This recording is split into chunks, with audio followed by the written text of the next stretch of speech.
All right, this is a spotlight on some stories that you might have missed. So yes, Donald Trump has just accepted someone else's Nobel Peace Prize. And no, it's not as harmless as it sounds. Venezuelan opposition leader María Corina Machado handed over her 2025 medal in a show of flattery following the White House's ousting of Venezuelan dictator Nicolás Maduro.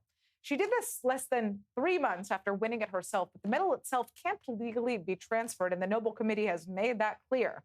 But that may not even matter because the optics are real here. Machado's gift comes as the future of Venezuela remains unclear, and Trump's acceptance raises questions about how personal flattery could influence major foreign policy decisions.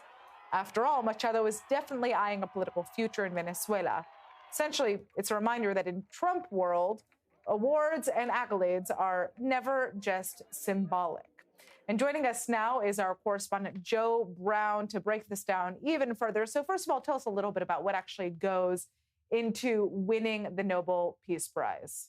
Well, it's actually very simple to get nominated. In theory, anybody or any organization can get nominated, and they only need one person to nominate them. And that person can be either a sitting parliamentarian, a professor, or a previous Nobel Prize winner, a Nobel laureate. And they're able to submit before January the 31st of the corresponding year. So that means you only have 11 days to nominate someone for a Nobel Peace Prize. So, Natasha, I don't know if you are wanting to run for this, but I think now is a good time to start courting some politicians to make sure that you can stand up against Trump in this. But after that, the Nobel Peace Prize Committee, which is 5 people who are personally picked by the Norwegian Parliament, they will spend the entirety of the year shortlisting, whistling it down, and eventually around about December, they will choose whoever will be the Nobel Peace Prize winner.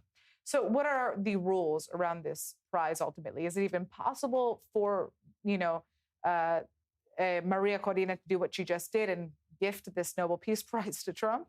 I mean, nothing's stopping them from actually giving the awards of the Nobel Peace Prize, but the Nobel Peace Prize Committee did come out with a statement, not mentioning anyone in particular, but it was clear who they were referencing. Right. They said that even though you are able to give away the medal or the prize money or the diploma that comes with the Nobel Peace Prize, by handing it over, it doesn't mean that they've won it now. So Machado's victory, that is going to remain hers in the history books forever. It won't be given to Trump.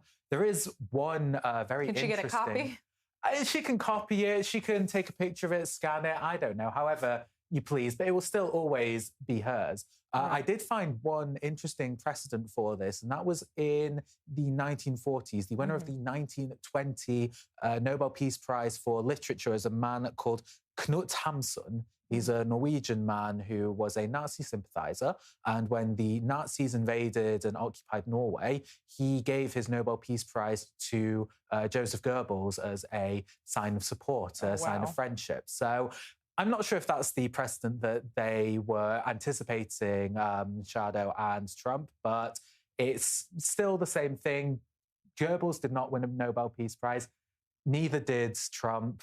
It doesn't count as theirs.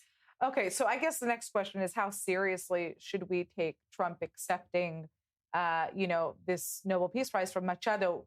Could it realistically influence his decisions when it comes to Venezuela and the next leadership of Venezuela? Well, you said something interesting in your lead to this item, which was you saying, will flattery decide any major foreign policy decisions from President Trump? And the answer is that has literally been his foreign policy moves for the last year and in his previous 4-year term from 2017 to 2021.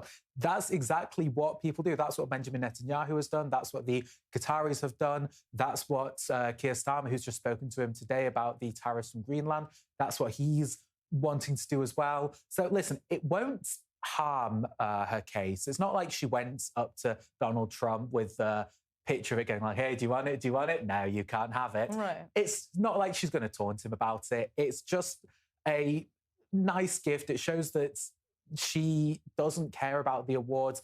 Donald Trump very famously does care about the awards. For those who don't remember the reasoning behind this, it's because of the fact that Barack Obama won one in his first year in office, which Obama said he didn't deserve. Even the Peace Prize Committee, in hindsight, said he didn't deserve it. But that has spurred Trump on, and that's why he desperately wants this, whether he'll get it or not. I think it would be too controversial a pick for the Peace Prize Committee to end up giving it to him next year. All right. Well, interesting breakdown. I guess we're going to have to just wait and see what he actually decides to do when it comes to Venezuela and if this gift from Machado has impacted him in any way. Thank you, Joe, for that.